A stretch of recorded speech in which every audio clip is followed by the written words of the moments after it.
Bom dia, oitavo ano, sejam bem-vindos a mais uma aula de História. Na aula de hoje, nós iremos dar continuidade aos nossos estudos sobre o Segundo Reinado. Hoje eu vou estar postando duas aulas, uma sobre resistência e escravidão e alguns outros temas do Segundo Reinado, e a outra aula sobre Guerra do Paraguai, tá bom? Então vamos lá. A escravidão é um sistema de exploração que vigorou no Brasil durante 400 anos. Isso vocês já sabem desde o quinto ano. O que eu quero que vocês entendam é que esses escravizados, ao mesmo tempo que eles estavam sendo explorados e estavam sofrendo violência de diversas maneiras, mesmo assim eles não deixaram de resistir ao sistema de escravidão. Eles bolaram várias maneiras, encontraram várias estratégias de resistir a essa escravidão. Essas páginas aqui do livro de vocês, essas duas, vai citar essas formas de resistência. Depois vocês podem ler com calma, mas eu vou citar agora aqui para vocês. Então, as formas de resistência estavam desde as mais simples, como, por exemplo, quebrar ferramentas para dar prejuízo para o senhor, fazer corpo mole, trabalhar de maneira lenta ou errada para também dar prejuízo para o senhor, queimar plantações inteiras para dar prejuízo para o senhor. E eu acho que a mais evidente de todos, eram as fugas de escravos, tá? Os escravos fugiam e iam se esconder nas matas, principalmente nos locais chamados de quilombos, tá?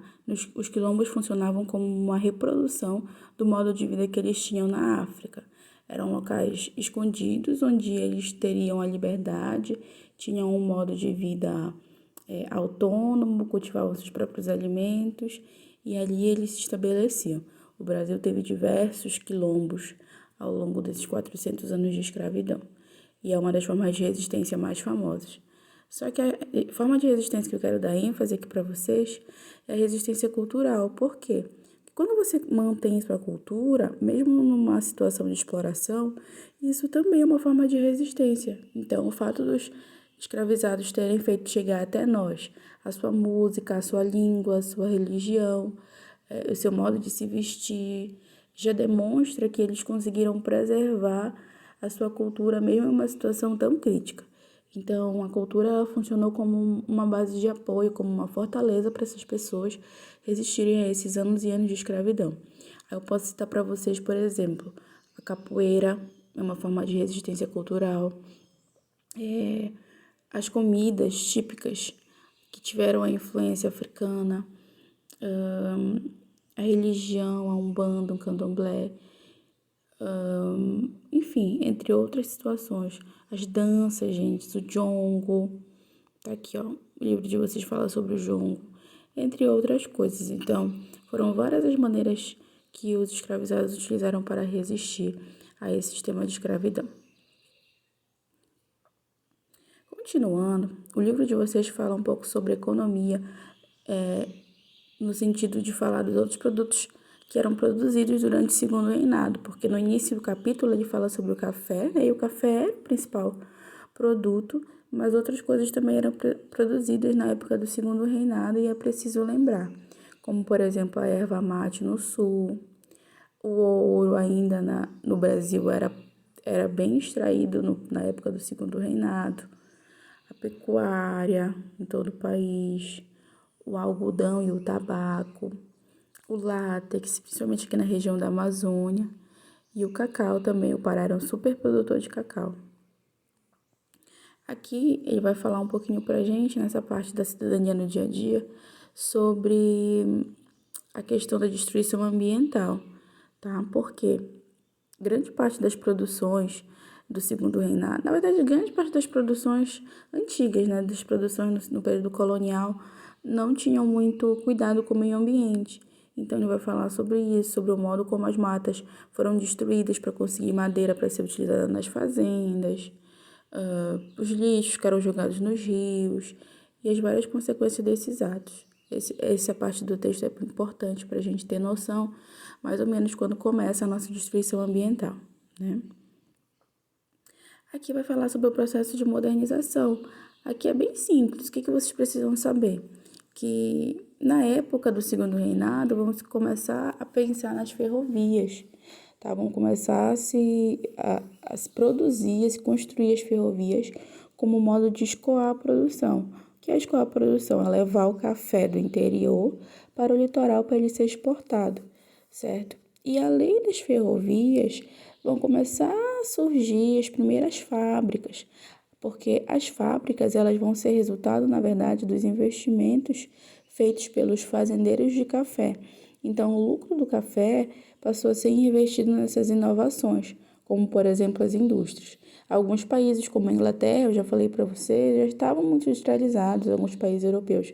O Brasil estava começando a sua industrialização aqui nos anos 1800, final dos anos 1800, certo? E essas primeiras fábricas, elas vão ser principalmente na região sudeste, né, porque era a maior produtora de café, e vão ser feitas com o lucro do café. Aqui nessa parte, o livro de você já vai falar para a gente de um tema importante que nós discutimos durante o primeiro reinado, que é a questão dos indígenas, tá? Nós vimos que os indígenas não foram nem citados na Constituição, né, feita pelo Dom Pedro I, não houve nenhum tipo de política para ajudá-los, mas na época do Segundo Reinado eles vão começar a se preocupar com esse tema dos indígenas, principalmente devido a grande questão da invasão das terras indígenas, do uso de terras indígenas, da apropriação de terras indígenas por outras pessoas que não eram indígenas, né? Então, mas só que claro que eles vão ter uma política na época ainda voltada para, digamos assim, o tutelamento desses povos, como se esses povos não pudessem se administrar, como se esses povos precisassem de um tutor, de uma pessoa para administrá-los, porque eles não sabiam fazer isso. O que é uma visão errada, porque durante vários séculos esses povos se auto-administraram sem a presença dos portugueses, né? Então, no Segundo Reinado vão criar o regulamento acerca das missões de catequese e civilização dos índios. Um regulamento para cuidar das questões indígenas. E a principal coisa é que nesse documento vai estar escrito que cada província vai ter um diretor-geral de índios, uma pessoa responsável por cuidar só dos assuntos dos índios, tá? Só desse tema. E em cada província vão ter os aldeamentos, né? E cada aldeamento vai ter um diretor, vai ter uma pessoa que vai cuidar desse aldeamento, certo?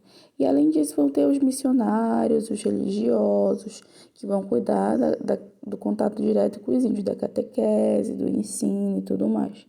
Então, esse regulamento acerca das missões regularizou o modo como os índios iam ser administrados pelos portugueses, certo? Então, praticamente não tirou os índios da situação em que eles estavam de exploração, só oficializou essa situação de exploração, tá? Só oficializou o fato deles estarem sendo ensinados outra religião, muitas vezes de maneira obrigatória.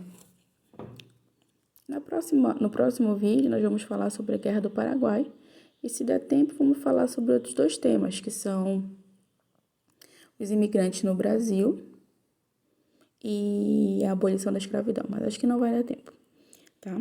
Beijo, até o próximo vídeo.